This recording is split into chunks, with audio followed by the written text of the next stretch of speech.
Oh. Good evening, everyone, and welcome to the Somers Town Board Work Session starting here at 7:02 for Thursday, June 6th, 2024. We're gonna jump right into our public comment. I'll make the motion to open up public comment. Second. All in favor? Aye. So moved. Anybody here? Somebody was jumped up and ran up. Come on up here and state your name, and then if you can hold it to about 3 minutes or so. Won't even keep you for one. Thank you. Stephanie Azadian, I live on Lounsbury Drive. Right.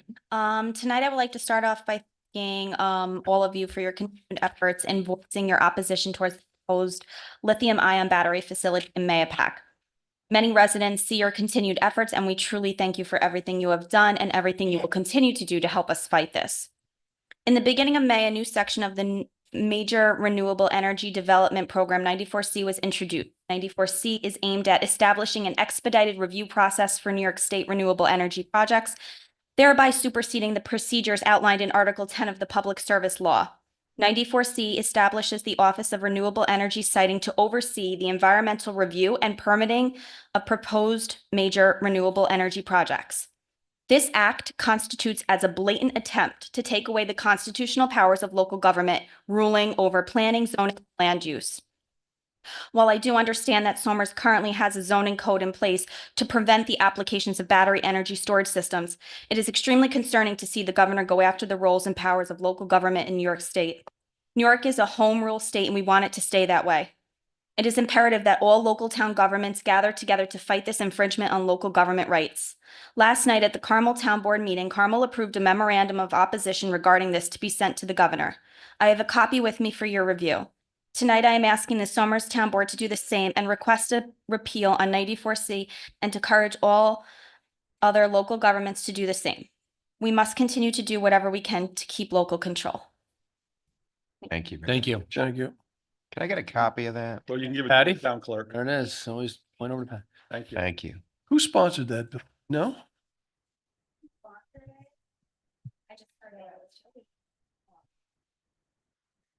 Yeah, we can look it up. We'll look into it. So we take home rule very seriously here. Thank you. Yeah, Appreciate We it. do. We've been outspoken about some things when it comes to home rule about other topics. Yes. We've expressed letters to the governor on topics earlier in our last year. Mhm.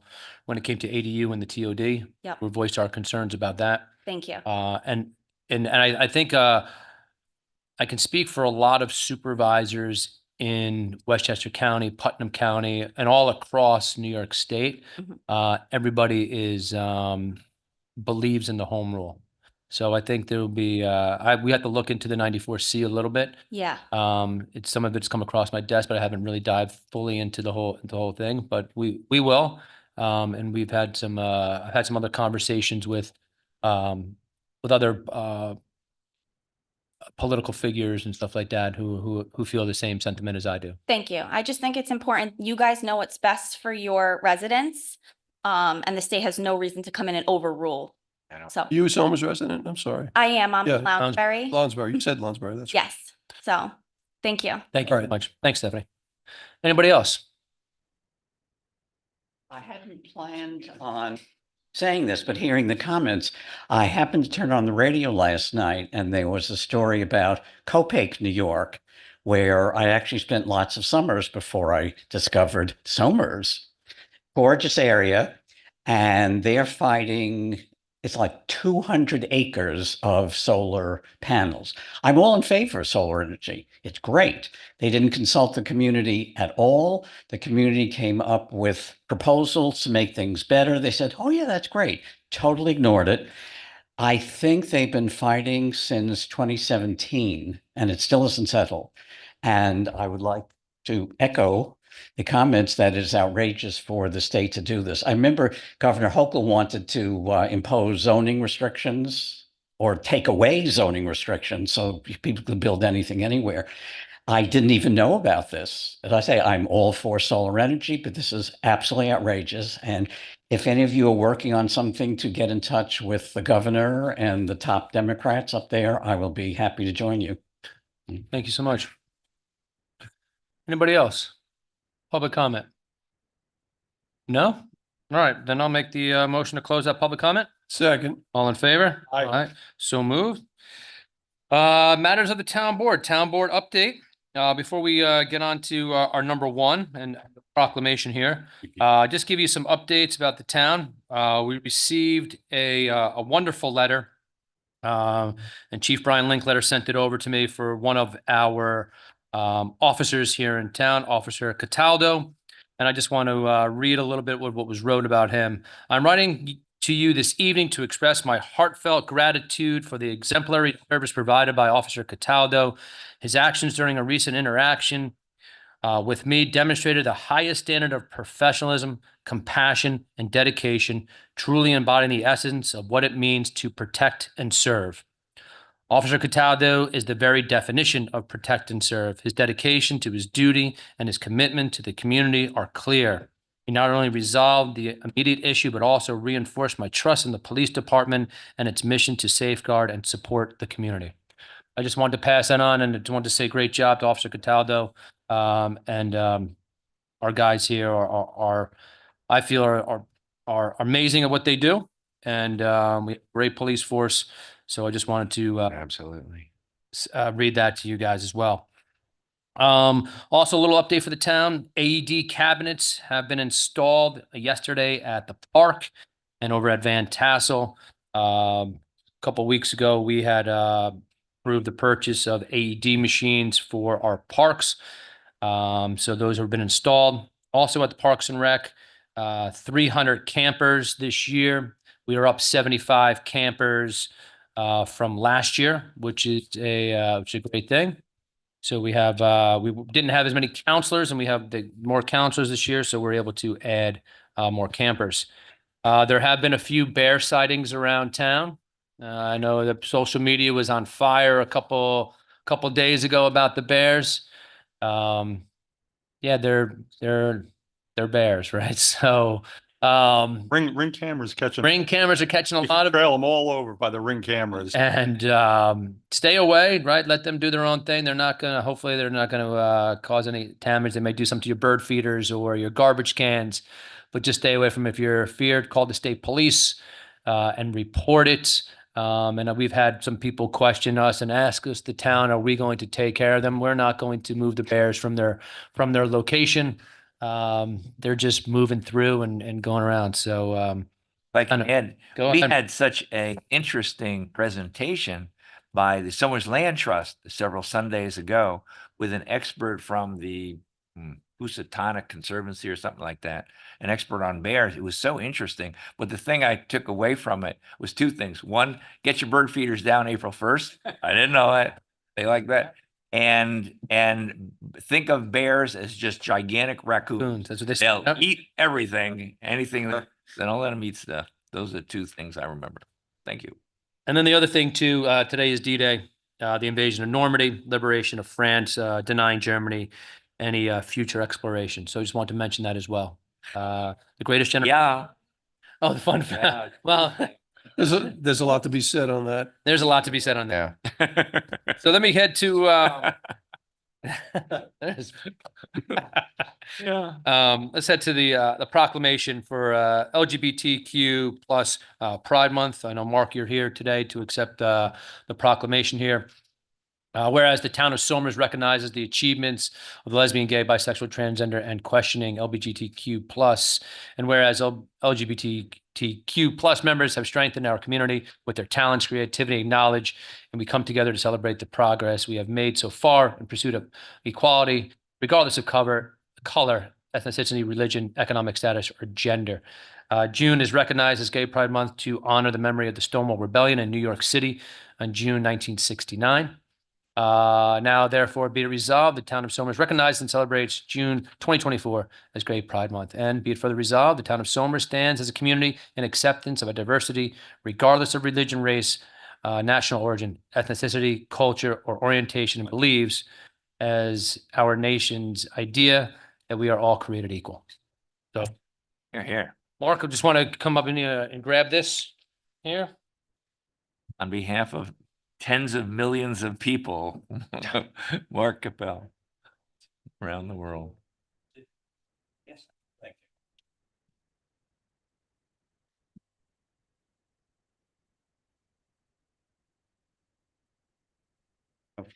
be a little off the topic for a second. I shouldn't be saying this. I'm actually looking forward to seeing a bear. We haven't had one yet. I think when one shows up, I'll be very sorry. Oh. And I said, I agree with you on that one.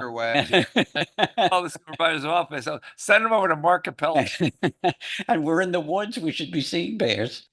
Anyway, I really want to thank Supervisor Scarano and the clergy members at St. Luke's, Good Shepherd, Hebrew Congregation of Somers for working on this. This is the second annual proclamation marking June in Somers as Pride Month. Joe Somers is a town that welcomes all its residents, as do our neighbors Yorktown and Brewster in the celebration. The reason we celebrate June is that on June 28th, 1969, at the Stonewall Inn in Greenwich Village, the patrons who'd tired of police harassment fought back, and that actually began the movement for equal, I have to say equal, not special, rights for LGBT people. This really started the movement around the entire world. It was one of those dramatic things. The police had been paid off not to raid gay bars, but in this case they did. Gay bars were called disorderly establishments, even though nothing disorderly going on. So people were at sort of the mercy of the police. And this in 1969, they said, that's enough. As to why there's a parade, which is always the last Sunday in June, we have things like St. Patrick's Day Parade, Columbus Day Parade, West Indian American Parade, German Stubende Parade. Groups like to show off their heritage, and in the case of the Pride Parade, show people that there are other people like them. So I thank the supervisor and the town for recognizing this and all the other celebrations. Thank you. Thank you. Thank you, Mark. Thank you.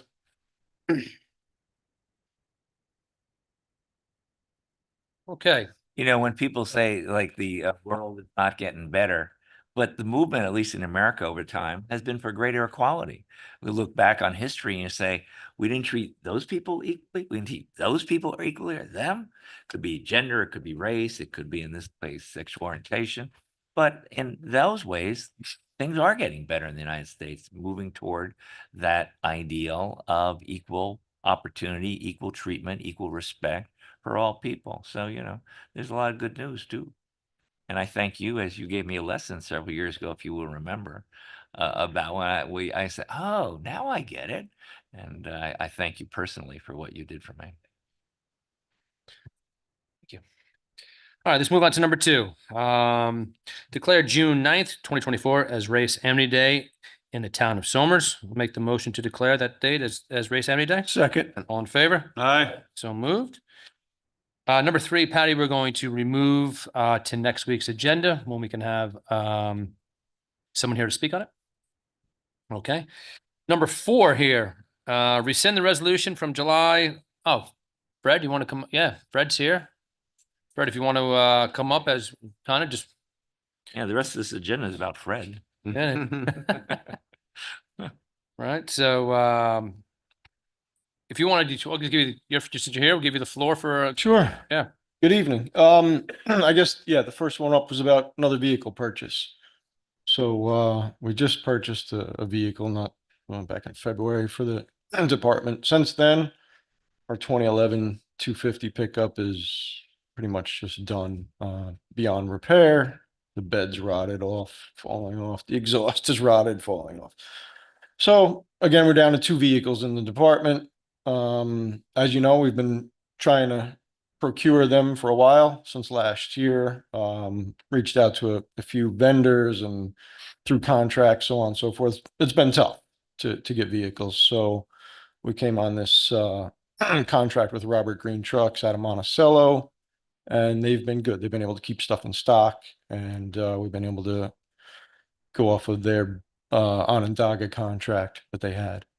So just looking to get another one, complete our fleet, and then we'll be good for a while. Yeah, I think I looked at the blue one, right? And the back was like this. Yeah, the bed is, it's Bad. bad. So it's time. We'll be lucky to get it over to Nick for the auction. So yeah, long story short, this will put us in good shape for quite a while, you know, before we have to start thinking about vehicles again. And, that's it. Got 13 years out of the last one. That's That's pretty good for a municipal vehicle, for a pickup truck with a plow, you know? So we have the current one, we have the 2022 3500 is a plow truck, so that's good. This will just be a regular, you know, work truck. Won't plow with it or anything like that, so it should last a while. I mean, and going forward, we'll try and stretch out the vehicle purchases, you know, That's just try and good. plan accordingly. Sad because I think the one you're getting rid of is the one that Rich and I years ago drove up to get Oh, dry ice. yeah, you didn't. Oh, is that, yeah. that the one? Yeah, he's the one from the water Yeah, department. found it doesn't have to stay on the road. It could go anywhere that he wanted. Yeah, it was So- great. You're saying that you And it two are did. responsible? And it's still We took the shortcuts. 13 years. Yeah, no, that's true. I forgot it was the. If you just want to touch on the hydrants and then the radios. Sure. So yeah, in the interest of continuing, you know, to improve the district, we want to purchase some more hydrants. Start getting those installed. We got a lot of old ones in town that are old lead jointed ones that are just not operable and can't get parts for them. They're not manufactured anymore. So we want to go out to bid and get a little stockpile so we can get moving on that. We did all right last time. We went out and got 5 or 6 of them, a good price. So we want to go a little bigger this time, get 15, just to have, so as we get time, we start doing them, get them done. Obviously can't put them in the ground if we don't have them. Fred, do you bid different companies for the hydrants? Yeah, we put it out. Matter to have different types? There's standards that we have to have, and we put that on the bid. There, you know, each manufacturer is a little different, but they all have their same guidelines they have to follow from AWWA. And then you know, pricing per manufacturer is different, depends on which vendor you end up getting a better price from, so on and so forth. So that's what we're gonna do. You know, we'll put it out and see what we come back with for the best prices. So that we can go over getting that out. Oh, we gotta get an approval first. You're about to.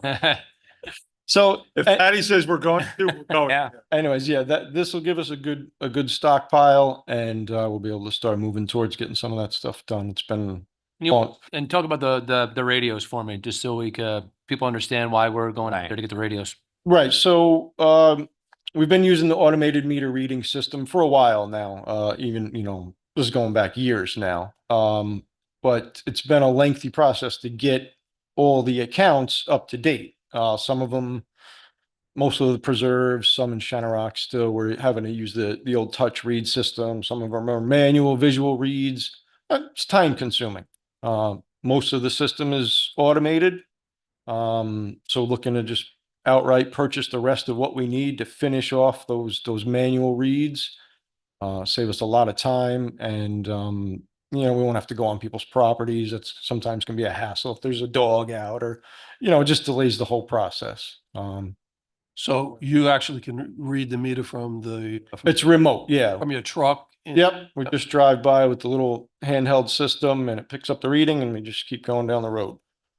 Saves time. Saves a lot of time, Saves a lot of time. For getting Uh, out, parking the car. Yeah, yeah. And is that a transponder or a radio signal? It's a radio system, yeah, the radio. And is it always transmitting? The radios in the houses, yeah, actually they are. Uh, Well, we put them, you know, for the most part on the outside of the homes, but to do so, we have to replace the register part of the meter inside the house and then wire it to outside to the radios. So you actually have to hardwire it into the house. I mean, it's not battery or anything. Yeah, yeah. The radio has a battery. It's a sealed unit. They get about 15 years out of them. Okay. So it's, you know, it's a worthy investment. Like I said, most of the system is that way already. And this will just put us caught up with the rest, get them all done, and then going forward, just be maintenance, ones that are older, replace them as we need to, but it's the way to go. It's, you know, Yeah, of course. people don't like seeing you on their lawns. Yep. Even though you got a shirt on and a truck, they're still calling, Yep. hey, what are you doing on my lawn? So for the most part, it's been really good. And it helps us keep track of the water consumption. We can usually we're quarterly, but we can go out monthly if we need to. If we think there's problem areas or something like that, pick up readings, see if anybody's got leaks in the house, things like that. It's definitely worthwhile. So You take a reading, you enter it in a log. Is that how it works? oh, this is going to fully automate us. So it goes from the reading system into the cloud-based software that we just upgraded to, and then right into billing, and then push the button, print the bills, out they go. Good. Beautiful. Yep, get us caught up to this century. Fred. Thanks, Fred. And go. All right, so we'll go back to number 4 here. I'll make the motion to rescind the resolution from July 13th, 2023. Second. All in favor? Yeah. Aye. Right, so moved. And then number 5, make the motion to request permission to purchase 2024 Ram Dodge 2500 4x4. Second. All in favor? Aye. Aye, so moved. Number 6, I'll make the motion to request permission to go to bid for 15 fire hydrants. Second. All in favor? Aye. Move. And then number 7, make the motion to request to purchase 150 radios and replacement registers in the order to automate the meter reading process. Second. All in favor? Aye. So moved. Fred, Thanks, Fred. Got Any it. thanks, questions? bud. No, man. Pretty good? Awesome. Thank you. Thanks for Appreciate coming. your time. Talk to you tomorrow. All right. Thanks, Fred. All right, we do have add on. You all right, Rich?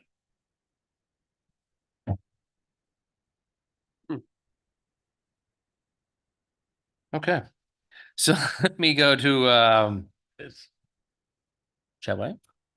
Yeah, go. I'll go. All right. So number 8 here, we have an add-on. It could be a number. All right. So we going on to number 8 here, and this is for the request permission to go to bid for the installation of the Route 202 crosswalk and sidewalk. This is something that we've been working on. It is the Heritage Hills Drive into Chico Supermarket intersection on the northerly side and the northerly side of Bailey Park. DOT, New York State DOT has approved the plans for the crosswalk and the sidewalk. And it's been something that we've been waiting for the past for almost 8 months here. So we finally got the approval.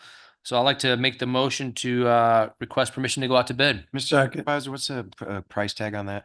We don't know as soon as we go out to the Or bid. the bid for. Yeah, we don't know until we head out to the bid process on that. 2 to Um, 500. all right. Maybe. I don't know. I don't know. We're looking at some. We'll tell you in a few weeks. Yeah, we'll tell you in a few. Back. We get it back. Well, first, it's needed. It's a big safety issue. Yeah. Big safety issue for the kids. Correct. We were at one of the school events, and for their project, one of the kids who Two. basically came up and said, "We have this great idea," and they had a whole presentation about putting a crosswalk over by Bobo's. 2 of them had that. 2 of them, and it's like, it took an 8th grader to figure this out. Yeah. And we're basically following through. But my pet peeve is that this is a state road and the state should be paying for it. They're not. We're going to pay for it because it's important, but they should pay for it. Comes down to the public safety. Well, and Anthony, that's a good point, because you remember several years ago when you were on the board, we were all on the board, that the state put out, and I agreed with it, urging towns to adopt complete streets, meaning bike, walk, and car. And there was a proposal up in Albany that it fund that, which was not passed, and obviously that would be a tremendous amount of money.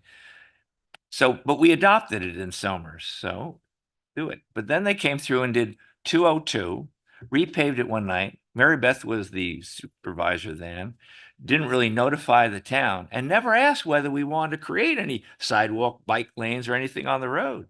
So, I mean, I understand your point, like state road, can you do something about it? But it's good that we're doing this, and much credit to the supervisor for getting it done. Thank you. So I'll go, anybody else?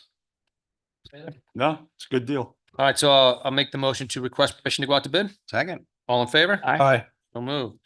Let's head over to Parks and Rec. And then request permission to accept the KG&D Architects Professional Service Proposal for the Reese Park Expansion Project in the amount of $45,000, and to allocate $65,000 from their recreation fee amount to include KG&D fee schedule and incidentals as needed for memo dated May 9th, 2024 from Steve Ralston, Superintendent of Parks and Recreation. We've been working on getting someone who we felt comfortable in handling this project, and love it that KG&D is a local company, knows a lot, done a lot of projects here in Westchester County, knows Reese Park pretty well, being local.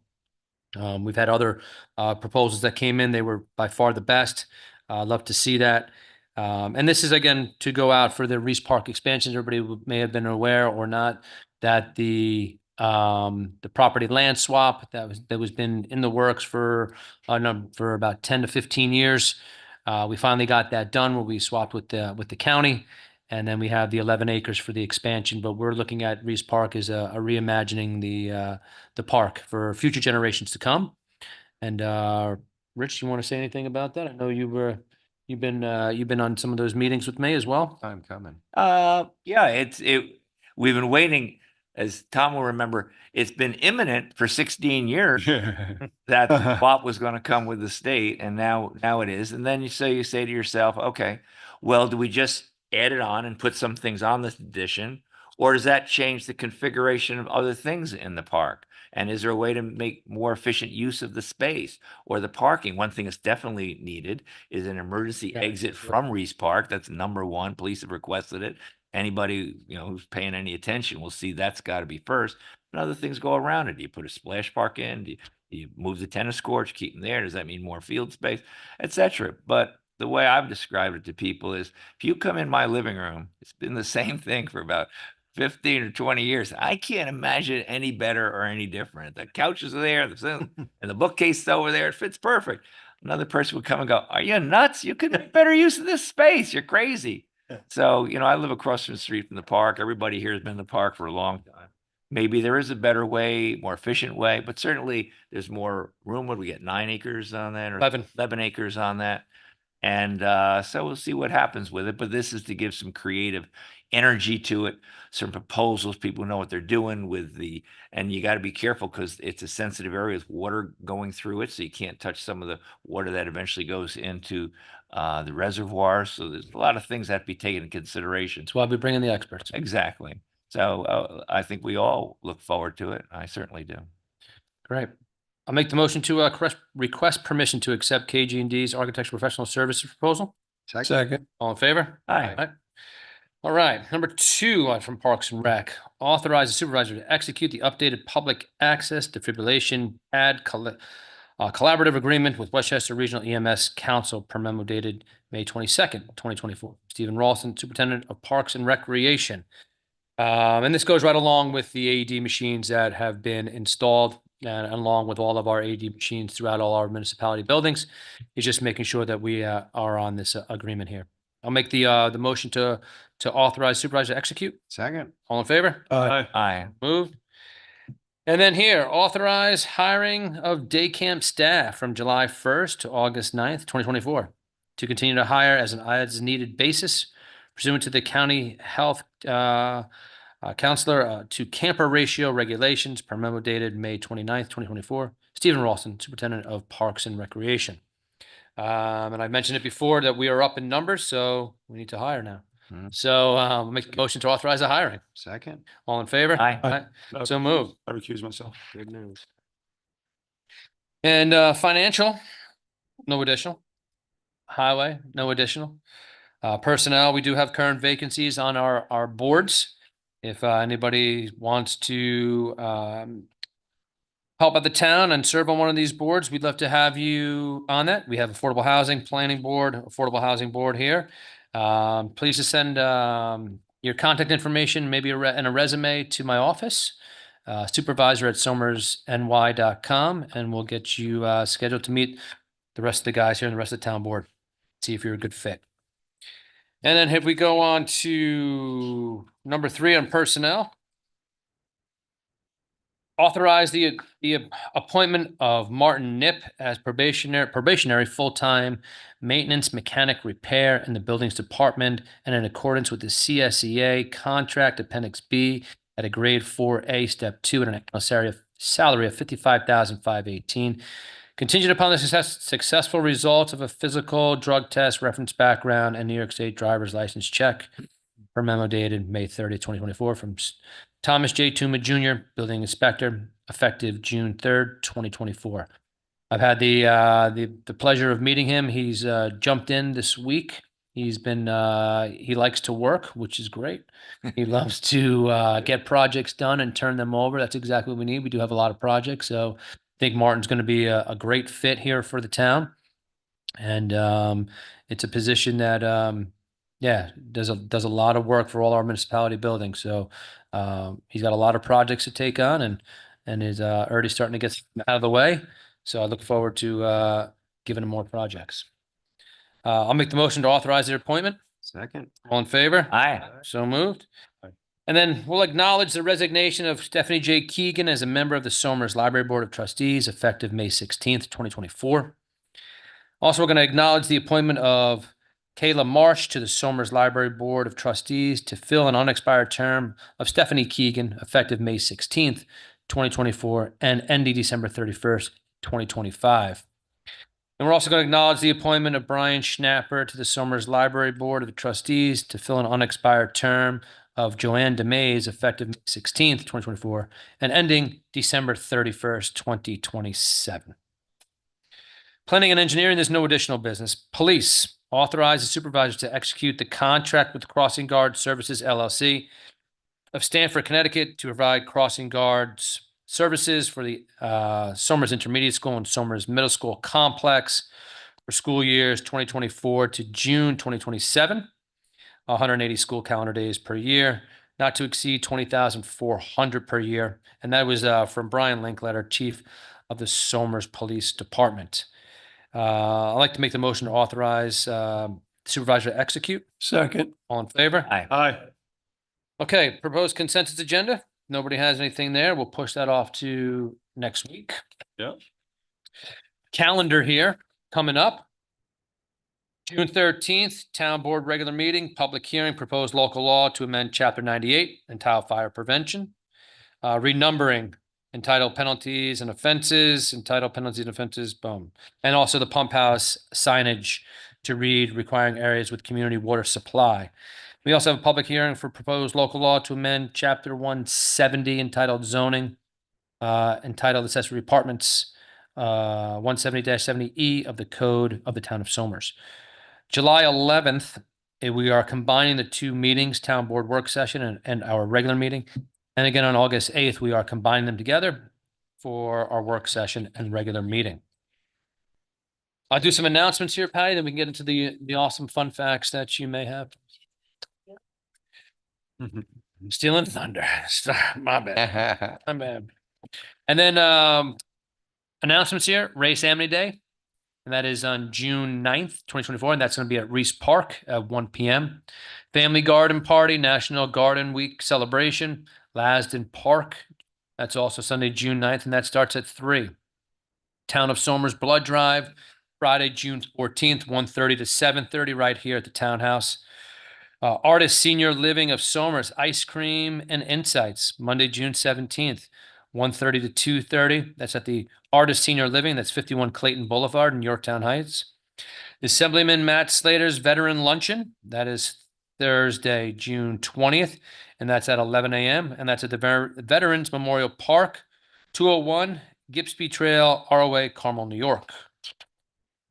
And then we have Town of Somers Independence Day celebration, partnership with the Somers Lions Club, Somers Chamber of Commerce. That's Wednesday, July 3rd, and that's 5 p.m. and we kick it off, and that goes until the fireworks, and that's at Reese Park. Somers Golden Sunset Series, and that's presented by the Somers Parks and Recreation. Times will vary on that. Right now, what we have is we have Wednesday, July 10th. It's a concert, the Thornwoods Pop and Rock Cover Band. That's at 7 p.m. at the Somers Reese Park stage. Then we have Saturday, July 13th, Woody Guthrie birthday hootenanny featuring Scott Gugola and friends. That's some folk music there. That's at Mount Zion Church, and that starts at 5 p.m. We got Wednesday, July 17th concert. That's a Loose Wheel. It's a country band, the Reese Park stage, and they're at 7 p.m. And then we have July 31st. We have a concert, Red, White, and Bruise. Nice. Mhm. Rock Country and Reggae. And that's at 7 PM at the Reese Park stage. That's what I got for today. Got two things.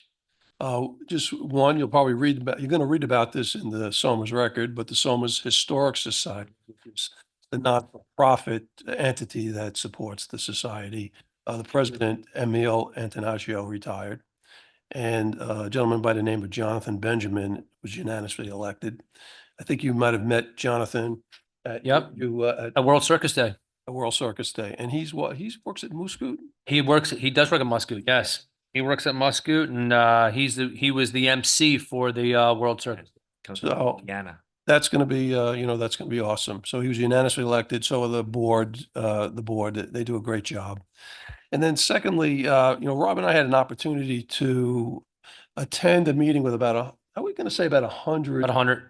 100 residents in Heritage Hills at a meeting with the management team of Optum Medical, Optum, formerly Caramount, formerly Mount Kisco, Mount Kisco Group. And Yep. by looking at some of the expressions of one of the individuals out there, I see you're expressing similar things that might have been felt at that meeting.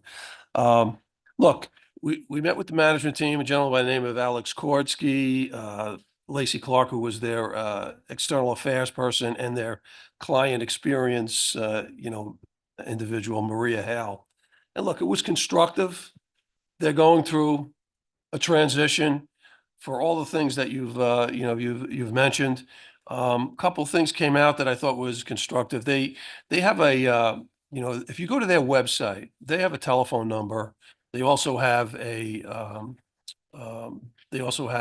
email address and also a form that you could do some escalations and get past all of the problems that you might be having, albeit a medical issue that you're not satisfied with, a billing issue that you're just been chronic, whatever.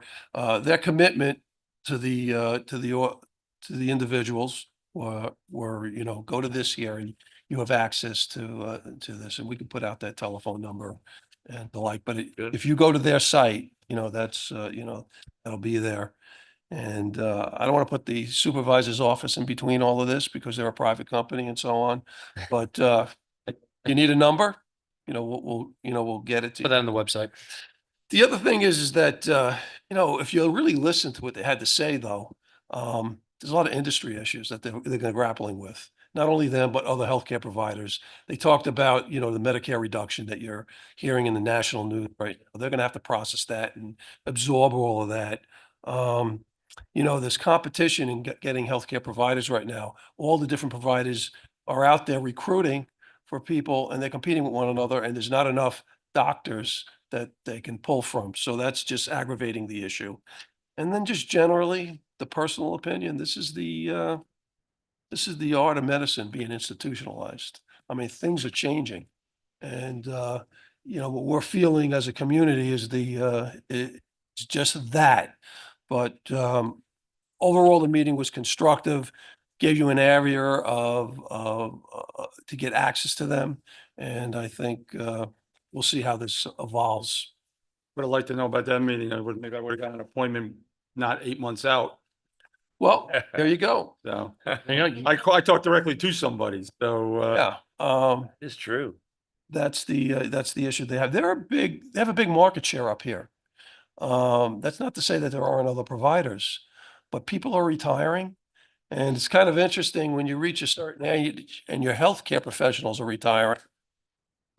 Maybe you're moving on as well. But, we come from a time where it's a personal relationship and it's moving into a spot where, Yeah, it's true. it's just not as individualized. And they're changing the bottle. It's not a doctor, it's a nurse specialist, right?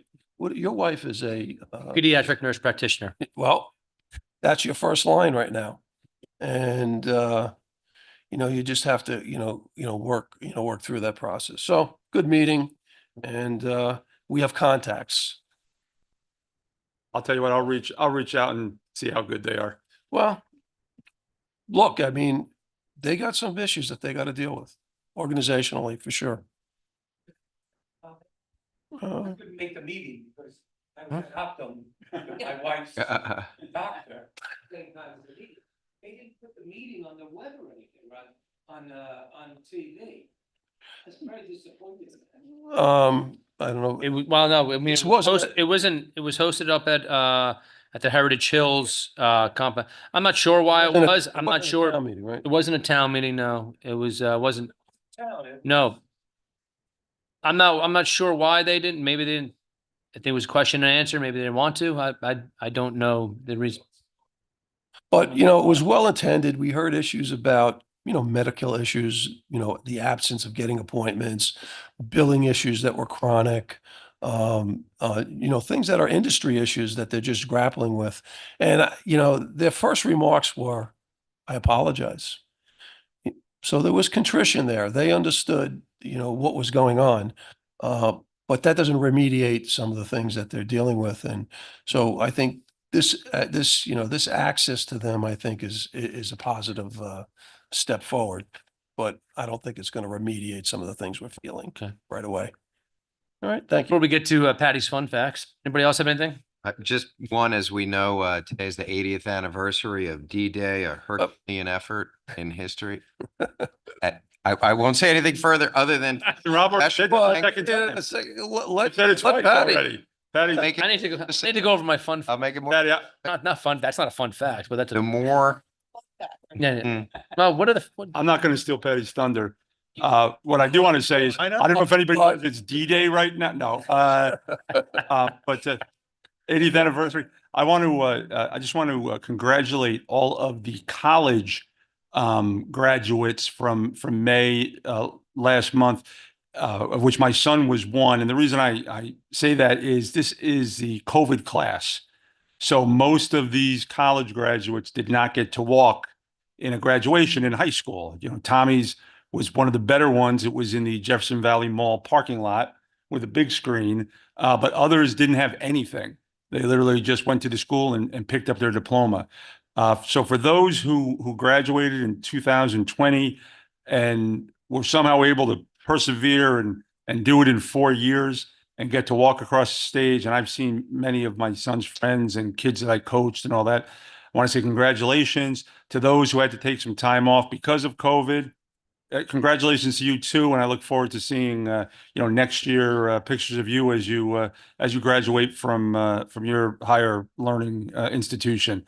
But it's as a parent, you know, you look forward to the high school graduation and the culmination of 12 years of school in the town and the college. So it was very nice to actually get to go to a ceremony and get to see your child walk up and get a diploma. So I congratulate all the parents and all the kids who were able to do that. very nice. and that's great news. I wasn't quite done though. So I'd also like to recognize one of our World War II veterans right here, in Somers, right across the street, Mr. Joseph Taverna.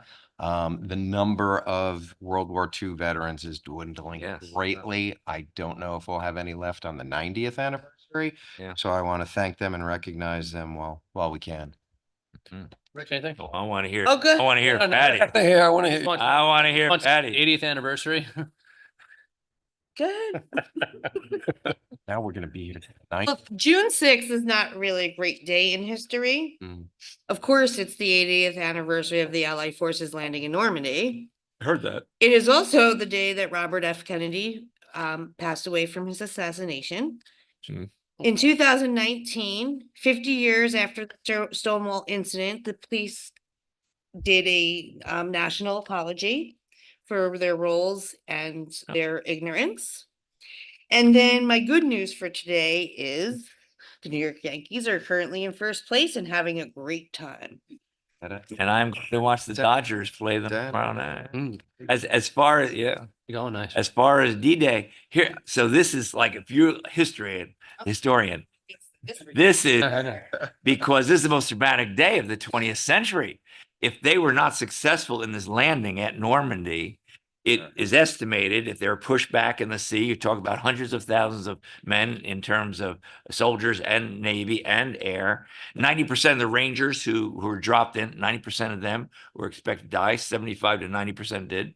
But if you weren't successful, it'd be 2 more years, 1946. And it's estimated at that point, you probably, Hitler's going to be able to fortify. You're going to have some sort of compromise, carve up Europe. So a lot of things would happen. So probably the most dramatic day. So I've been reading a lot about this. Now, here's the part that I think was it's really interesting.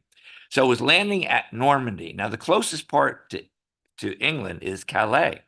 And so there was this misinformation going back and forth, leaking secrets the other side gets. Is it true, not true? So they made it so that the German force at Calais, they didn't want to move to Normandy. So they made it appear that the move toward Normandy was a fake move designed to bring the forces in to leave them for Calais, where the real invasion was going to come. And the Germans bought it. And so that is such an interesting part.